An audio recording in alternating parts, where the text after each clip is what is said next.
কিন্তু আমরা যখন বিচারের আশায় বসে থাকলাম, সেইখানে আমাদের বন্ধু বিএনপির ভাইরা থানায় গিয়ে বলল, ওসি স্যার, আওয়ামী লীগের লোকদের গ্রেপ্তার করার দরকার নাই। ওসি কানে কানে জিজ্ঞাসা করে, এই লোক তো আপনাকে 17 বছর নির্যাতন করেছে, তাকে কেন গ্রেপ্তার করার প্রয়োজন নাই? বলল, ওসি সাহেব, আমার দুই পকেটে 2টা বান্ডাল আছে টাকা, একটা আপনার টেবিলে রেখে যাচ্ছি, আর বড়টা আমি নিয়ে যাচ্ছি। মাঝে রাতে আমরা চা দোকানে বসে একটু দফা করে এসেছি। এই হলো আমাদের বাংলাদেশ। আমরা বলেছি আমরা জনগণের কাছে ফেরত যাব, আওয়ামী লীগের টাকার কাছে বিক্রি হব না, টেন্ডারবাজি করব না, বাস স্ট্যান্ড দখল দিব না, ভারতের সাথে নেগোসিয়েশন করব না।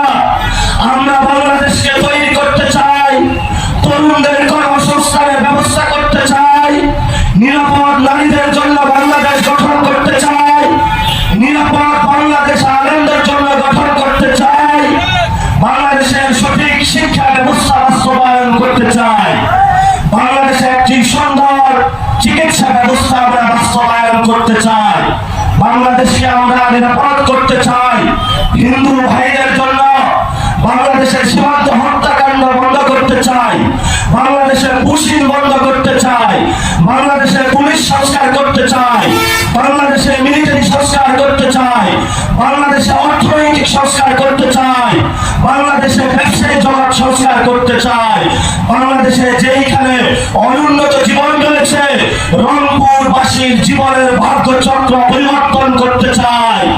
তারা আমাদের চোখে চোখ রেখে বলে, আমরা দাঁড়িয়েছি 17 বছর খাইনি, এখন বাস স্ট্যান্ড থেকে খাবো, ট্রাক স্ট্যান্ড থেকে খাবো, আওয়ামী লীগ থেকে খাবো, ভারত থেকে খাবো, একটু আমাদেরকে খাইতে দাও।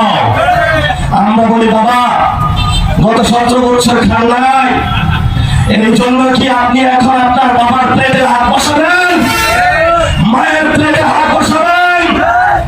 যে মানুষগুলো গত 17 বছর যখন পালিয়েছিলেন, আপনাদের বিভিন্ন ঘরে তাদেরকে আশ্রয় দিয়ে নিরাপদ করেছেন, মসজিদে আশ্রয় দিয়েছেন, মন্দিরে আশ্রয় দিয়েছেন, আপনার ধান খেতে লুকিয়েছিল, আওয়ামী লীগ এসেছে, পুলিশ এসেছে, বলেছেন এখানে কোনো বিএনপির লোক নাই, জীবনের রিস্ক নিয়ে আপনারা তাদেরকে নিরাপদ রেখেছেন। কিন্তু সেই লোক আজকে এসে আপনার পকেট থেকে টাকা নিয়ে যায়, আপনার ঘরে হামলা চালায়, আপনার বোনদেরকে হ্যারাস করে, আপনার বউকে হ্যারাস করে, বিভিন্ন ব্যবসায়ী ভাইদেরকে হ্যারাস করে। আমরা এই স্বপ্ন পরিবর্তনের জন্য বাংলাদেশে তারা আসলেই পরিবর্তন করতে পারে আপনাদের কাছে এসেছি।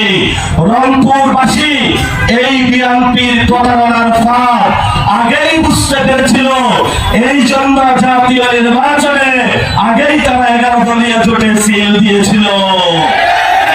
রংপুর থেকে যেভাবে 34-এর গণঅভ্যুত্থান শুরু হয়েছিল, তেমনি বাংলাদেশের বিএনপির প্রতারণা, জুলাইকে বিকৃত করা, বাংলাদেশের মানুষকে ধোঁকা দেওয়া, বিএনপির পতন দলি রংপুর থেকেই শুরু হয়েছে। ওরা বলে যে রংপুরবাসী 11 দলীয় ভোট দিয়েছে, যেহেতু তারা ভোট দিয়েছে আমরা তাদের উন্নয়ন করব না। রংপুরবাসী না খেয়ে থাকতে পারে, কিন্তু রক্তের সাথে তারা বেইমানি করবে না।